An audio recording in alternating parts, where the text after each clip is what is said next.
Hi, ಎಲ್ಲರೂ ಹೇಗಿದ್ದೀರಾ? ಚೆನ್ನಾಗಿದ್ದೀರಾ ಅಂತ ಬಯಸ್ತೀನಿ. ವೆಲ್ಕಮ್ ಟು ನನ್ನ ಯೂಟ್ಯೂಬ್ ಚಾನಲ್ಗೆ. ನಾನು ಎಲ್ಲಿಗೆ ಹೋಗಿದ್ದೆ ಅಂತಂದರೆ ಬೆಂಗಳೂರಿಗೆ ಹೋಗಿದ್ದೆ. ಬೆಂಗಳೂರಲ್ಲಿ ನನ್ನ ಮಗಳು ಕ್ಲಾಸ್ ಇತ್ತು, ಪರ್ಫೆಕ್ಟ್ ಅಕಾಡೆಮಿ. ಅವ್ರ ಮುಖಾಂತರ ನಾನು DKD ಕರ್ಕೊಂಡಿದ್ದು ಫೈನಲ್ ವಿನ್ನರ್ ಯಾರು ಅಂತ ತಿಳ್ಕೊಳ್ಳೋಕ್ಕೆ ಹೋಗಿದ್ದು. ತುಂಬ ಎಂಜಾಯ್ ಮಾಡ್ಬೋದು. ತುಂಬ ಎಂಜಾಯ್ಗಿಂತ ತುಂಬ ಹಾರ್ಡ್ ವರ್ಕ್ ನೋಡ್ಬೋದು. ನನಗಂತೂ ನಿಜವೂ ನೀವೇನಾದ್ರು ಅನ್ನಿ TV1 ನೋಡೋಕ್ಕೆ ಕುತ್ಕೊಂಡು ತುಂಬ ಕಷ್ಟಪಡ್ತೀವಿ.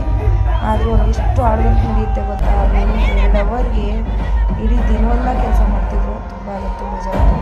ಒಬ್ಬೊಬ್ಬರನ್ನೂ ಒಂದೊಂದು ಸತಿ ಸ್ಟೇಜಿಗೆ ಕರೆಸೋಷ್ಟರಲ್ಲಿ ನಿಜವೂ 10-3 ಅವರ್ ಅಂತೂ ಖಂಡಿತ ಆಯ್ತಿತ್ತು. ಯಾಕೆಂದರೆ ಅದೆಲ್ಲ ರೆಡಿ ಮಾಡಿ ಅನುಶ್ರೀ ಮೇಡಮ್ ಆಗಲಿ, ರಕ್ಷಿತಾ ಆ ಮೇಡಮ್ನ, ಡಿಂಪಲ್ ಕುಮ್ ಮೇಡಮ್ ಆಗಲಿ, ಶಿವರಾಜ್ ಕುಮಾರ್ ಸರ್ ಆಗಲಿ, ರಾಘು ಸರ್ ಆಗಲಿ, ಜನ್ರಾಜು ಸರ್ ಆಗಲಿ, ಅವನ್ನೆಲ್ಲ ಕರ್ಸೋಕ್ಕೆ ತುಂಬ ಟೈಮ್ ಹಿಡಿತಿತ್ತು.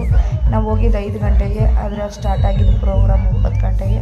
ರಾತ್ರಿ 1:30 ಗಂಟೆನೂ ಅಲ್ಲೇ ಇತ್ತು ನಾವು.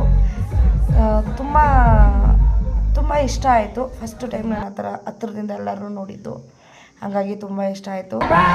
ವಿನ್ನರ್ ಯಾರು ಅಂತ ನನಗೆ ಗೊತ್ತಾಗಿದೆ, ಆದರೆ ನಾನು ರಿವೀಲ್ ಅಂತ ಮಾಡೋಣ. ನಿಮಗೆ ವಿನ್ನರ್ ಯಾರು ಅಂತ ಗೊತ್ತಾಗಬೇಕು ಅಂದರೆ ನೆಕ್ಸ್ಟ್ ಸಂಡೇ ಗಂಟ ಕಾಯಿರಿ. ಅದರಿಂದ ಅವರು ಆಗ ತೋರಿಸ್ತಾರೆ. ಯಾಕಂದರೆ ಈಗಲೇ ನನ್ನ ವಿನ್ನರ್ ಹೇಳ್ಬಿಟ್ರಂತೂ ನೀವು ಖಂಡಿತ ನೀವು ನೋಡಲ್ಲ. ಅದನ್ನ ಟೆಲಿಕಾಸ್ಟನ್ನು ಆದಾಗ ನೋಡಿ ಡಿ ಕನ್ನಡ ಚಾನಲ್ ಸಪೋರ್ಟ್ ಮಾಡಿ ಇವತ್ತು. ಓಕೆ, ನಾನು ಏನಾದ್ರು ತಪ್ಪಾಗಿ ಮಾತಾಡಿದರೆ ದಯವಿಟ್ಟು ಕ್ಷಮೆ ಇರಲಿ. ನನಗೂ ಸಪೋರ್ಟ್ ಅಂತ ಮಾಡಿ, ಲೈಕ್ ಮಾಡಿ, ಶೇರ್ ಮಾಡಿ ದಯವಿಟ್ಟು.